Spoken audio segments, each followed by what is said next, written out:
Hello everyone, my name is Sophie and today I will be talking about It Ends With Us by Colleen Hoover. I'm gonna do the disclaimer first because I'm scared. If you're new here, I do book rants and I usually don't read contemporary books. I had a little poll on my channel where people could vote, and by the time that I checked it, It Ends With Us was winning, so that's why I read it. I don't read contemporary. I know I don't like contemporary, but I haven't read one in years. So I was like, okay, let's give it a try, okay? So I knew already I wasn't gonna like it. If this is your favorite book and you love this book and you love the characters, then I'm happy for you. Like, genuinely, I don't want to be I don't want death threats. People can get really, really intense about their favorite book and characters. Everyone deserves to have a favorite book and a comfort book and everything, and I can see why people would love this book. So if this is your favorite book, I'm just trying to entertain, okay? I'm not trying to diminish your love for this book. Okay, so as I said, I did the poll on the channel and It Ends With Us won, and luckily I already had this book because my boyfriend bought it for me for my birthday, because he took me to the bookstore and he said you can pick out one book, and I was like, okay. I don't read contemporary ever. I read contemporaries when I was 14 and getting into reading, and there were a few that were really popular. I remember reading We Were Liars, which I actually liked, but that's like is it even contemporary? I don't know. I also read Panic. I didn't finish it. I also read Since You've Been Gone. I didn't finish that either. I just realized really early on that I was not entertained by contemporaries. They were just too boring for me, because when I read, I don't want to read about things that could actually happen to me. Like, I want to read about dragons and, I don't know, males fucking in the submarine. But because I came to that conclusion at 14, I thought maybe now, you know, 7 years later, my opinion might have changed. So let's give it a shot. But it hasn't. Again, I can see why a lot of people enjoy this book. Honestly, like, it wasn't even bad, it was just really boring. So this video is for everyone who wants to just hear a rant about the book, or for the people who are like, I don't really want to read that, so I'll talk about the plot. If you're new here, okay? That's what I do here. The main character is called Lily Bloom.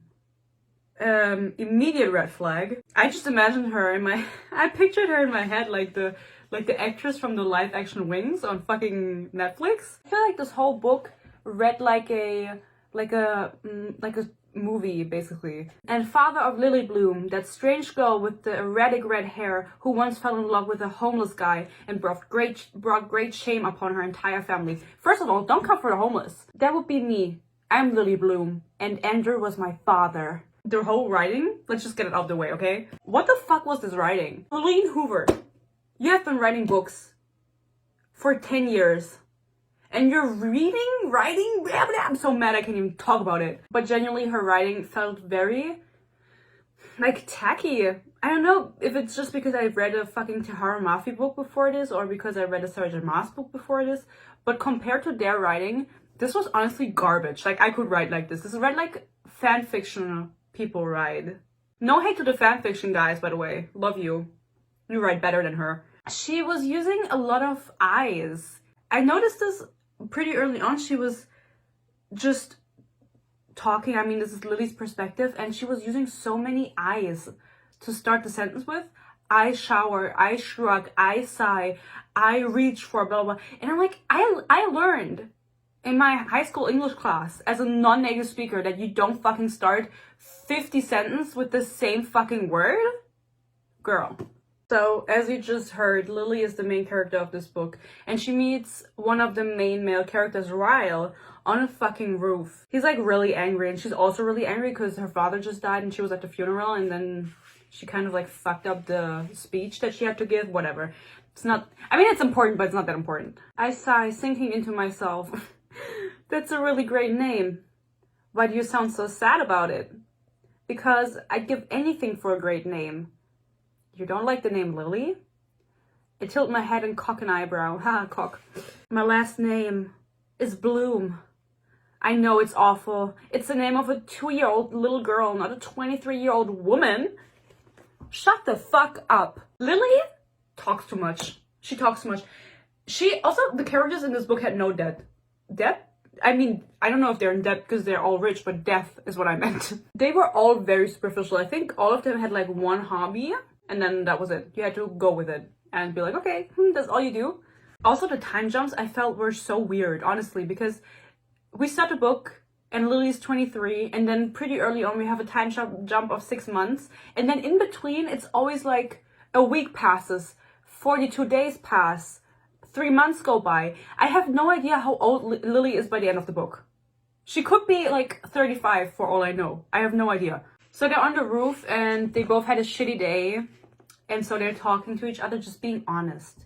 Honest and real. You know, who doesn't want that? And so Lily confesses as a naked truth. That's kind of a thing. When they're being honest, they say, okay, naked truth. Lily confesses that she fucked up the speech at her father's wedding, and then she goes, okay, now it's your turn, Ryle, which I don't like the name Ryle. So it's like, it reminds me of vomit. He pulls his hands up behind his head and looks me straight in the eye. I want to fuck you. For some reason, they're all really horny for Lily, and I don't know if she's like super gorge, or if she uses like that one perfume that smells like your pussy juice that makes guys go crazy. But everyone wants to have sex with her so fucking bad. I don't, but they do. I mean, they can have her. Honestly, I don't want her. This is the reason I want Lily to shut the fuck up. Sometimes there's these lines where I'm like, huh? Maybe because he's a neurosurgeon, Ryle, and I never pictured someone so educated throwing around the word fuck so casually. I don't know what one thing has to do with the other, if I'm being honest. Like, why would a neurosurgeon your age not say the word fuck? Lily, I'm not gonna say it, honestly. It's too late in the night for me to be hateful. Lily has a roommate. They're in Boston, by the way. Did I say that? Now, if you gave me a map of America and said, where's Boston? I couldn't fucking tell you. What's in Boston? Honestly, I thought they were in New York. I just pictured New York. It's the same thing. Okay, you know what? Boston and New York, they're on the same coast. I was in the right area. They're not that far from one another. I need to stop fucking yelling. It's 2:30 in the morning. That's how she meets Ryle, okay? And he really wants to fuck her, but she says, no, I want a boyfriend. I don't want to have a one-night stand. And then, yeah. They don't fuck.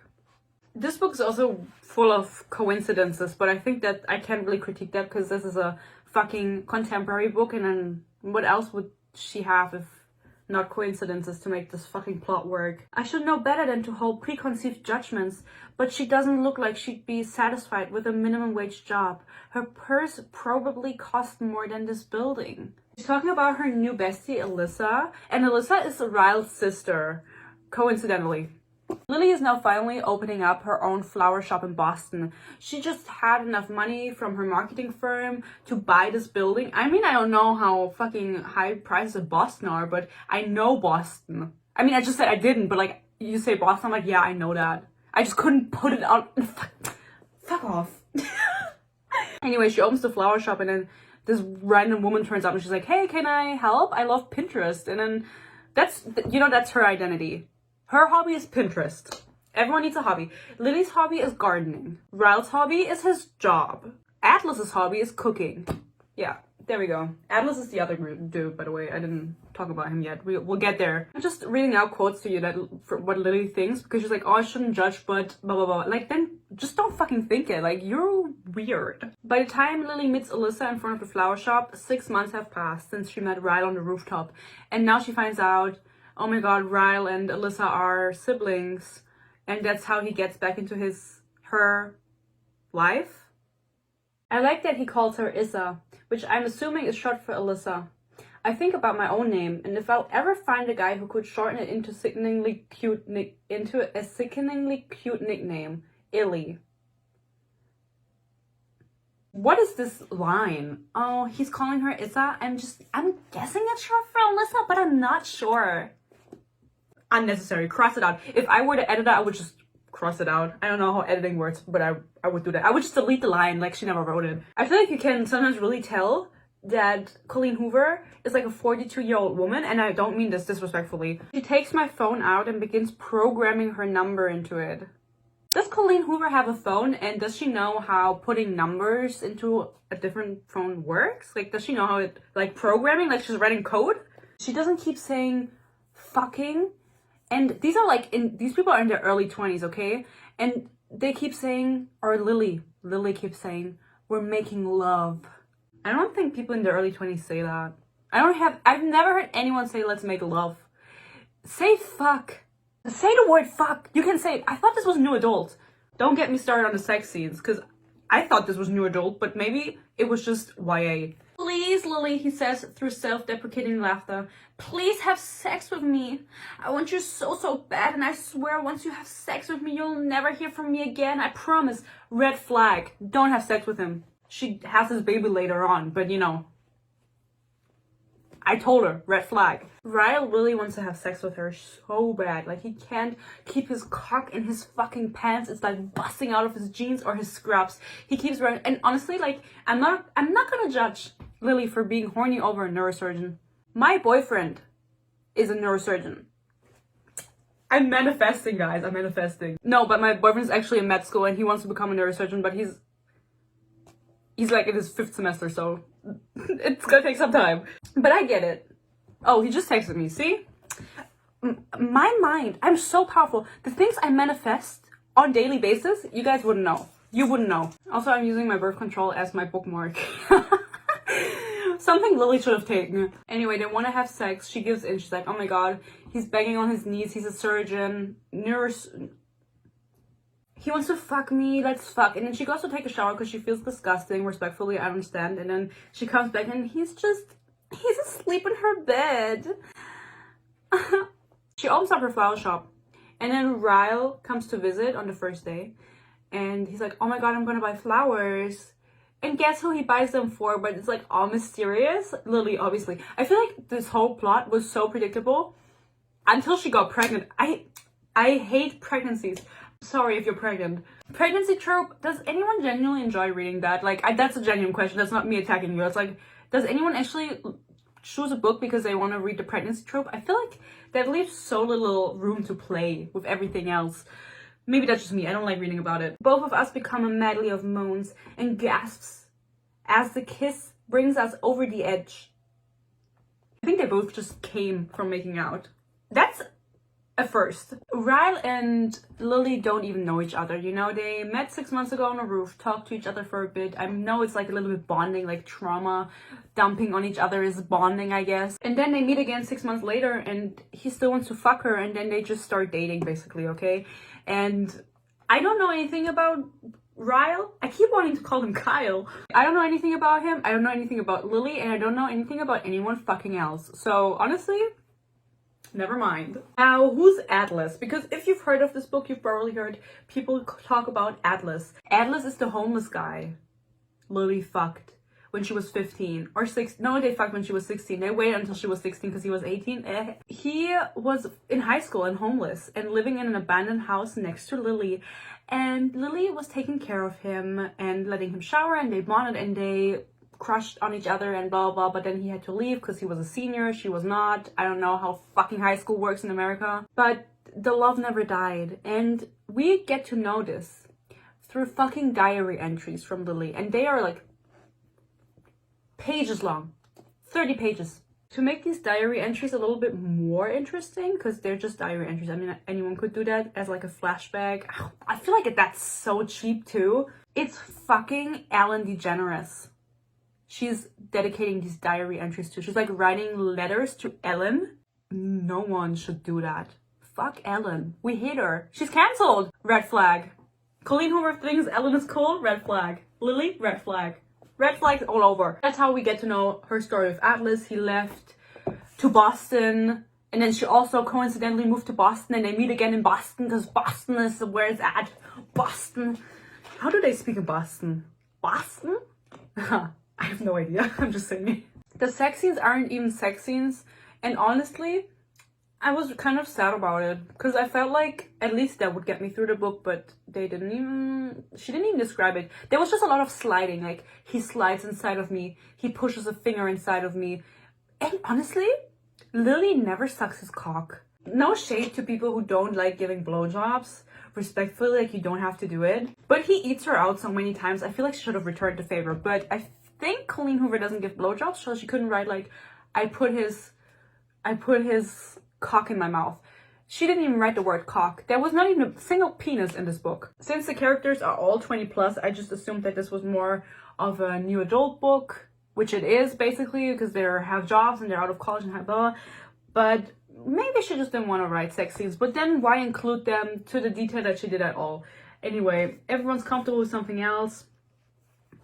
Yeah, sorry. So Alyssa, the best friend, she's trying to get pregnant by her husband, who's also rich. They're all rich in this book, which is really weird to me, because like, well, the American dream, never mind. Makes sense. I almost wrote my final exam in English class about the American dream. Honestly, thank God I didn't, because I would have killed myself in the fucking exam room. Because she says, looking down at her feet, I can't get pregnant. We've been trying for 2 years, but nothing has worked. I don't know. This sounds like she's blaming herself. Maybe his cum is just fucking not working. Anyway, they were eating out, and then they meet Atlas. I mean, he's eating her out sometimes, but they're eating out at a restaurant. They meet Atlas, who now owns a restaurant in Boston. Super coincidentally, they go to this restaurant and meet him. I mean, could have gone anywhere else in fucking Boston. How many people live there? I can't stop saying the word Boston. But anyway, they meet him there. Okay, cool. And then they recognize each other, and now I'm going to talk about something serious. Lily grew up in an abusive household. Her father was abusive towards her mother. She witnessed a lot of that, and she also became a victim of that sometimes, and she just couldn't understand why her mother didn't leave her father, which, you know, makes sense. And so this whole domestic abuse is the underlying tone of this book. And I think that this is like a more personal story for Colleen Hoover. I didn't really look it up, but Anna Todd told me at the back of the book. Fucking Anna Todd, who wrote the after fucking fanfiction about Harry Styles, she's allowed to give recommendations? I wouldn't take her word. I should have known this book was going to be ass when I saw her name on the back. Well, it says it's a deeply personal novel, so I'm assuming that Colleen Hoover took inspiration from her own life to put into this book. So it's serious, you know. I don't want to make fun of people who became victim of domestic abuse or anything.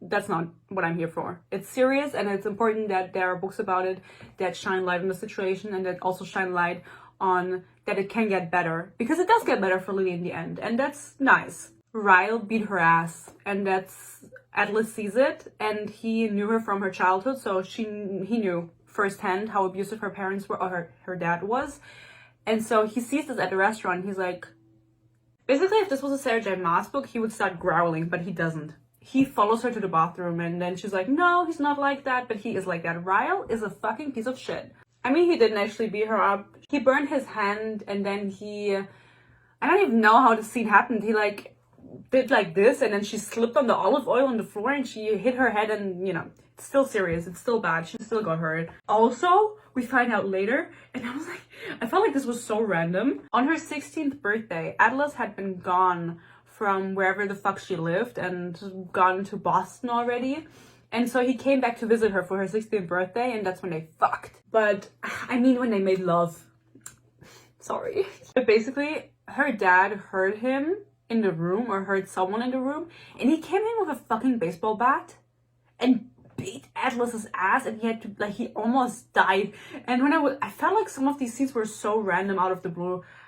And they never talk about it again. They never talk about, like, you know, Lily never brings it up to him, like, how was that for you? I feel like the whole abuse storyline was very much used more as a, how do you say, like a story enabler. You know what I mean? It was very much only used to bring this rivalry between Ryle and Atlas. So you were like, oh my god, yeah, totally, like, Ryle is so abusive, like, we see the parallels, like, we're so smart as the reader, we're so on Team Atlas and stuff. It definitely felt like that sometimes, to me at least, so I don't know where I was going with that thought, but there you go. They have sex in the office of the flower shop, and Ryle came, like, straight from fucking work with this, how do you say it in English? I can't even fucking say it in German. Ryle came right after work with his stethoscope. You know? The one that you, like... He was, like, hearing her heartbeat while he was fingering her. Like, his fingers were sliding in and out of her. That's how she writes it. Sliding. slippery. She's so wet. I honestly thought, because he's like, okay, spin over on your knees, and he still has the stethoscope, whatever. And he's like hearing her. I thought he was gonna shove it in her fucking ass. I don't think Colleen Hoover has done anal, so I don't think she would write that. I feel like I need to stop saying stuff like that. I should know better. Kisses can't seem to stop at just kisses when it comes to me and Ryle. In a matter of minutes, he's inside of me again. But this time it's everything the other time wasn't. This time, we make love. Shut the fuck up. Shut the fuck up. No one ever told her to shut the fuck up, and it shows. And then, by the way, when Atlas sees them in the restaurant, no, I don't know when this was, but anyway, he meets Ryle in the restaurant and Lily, and then they just start beating each other up. And I thought that was really cool because, you know, I like when men fight over me. I'm a woman and I can't protect myself, so I need two strong white men to fight over me. Atlas and Lily bonded over Ellen DeGeneres. When they were younger, they used to watch her show together because Lily is a huge fan and she introduced Atlas to it when he was spending time at her house when he was homeless. And so he comes to her after he beats up Ryle to the flower shop, and he's like, oh, I got you a present. And she's like, I don't want that, bitch. I have a boyfriend. And he goes, well, I got it 3 years ago for you and I just kept it with me in the hopes that I would see you again. So sweet. It's a picture of fucking Ellen DeGeneres with a signature, and it says Lily. Atlas says just keep swimming. Ellen DeGeneres, because they love Nemo, Finding Nemo. They also love that. That means they have more hobbies or more things for them, but whatever. That's so sweet. No, we love Atlas. Like, Colleen Hoover did everything so we would love Atlas and hate Ryle. Really, like, Atlas doesn't have a bad bone in his body. He's the most perfect man ever, and he has striking blue eyes.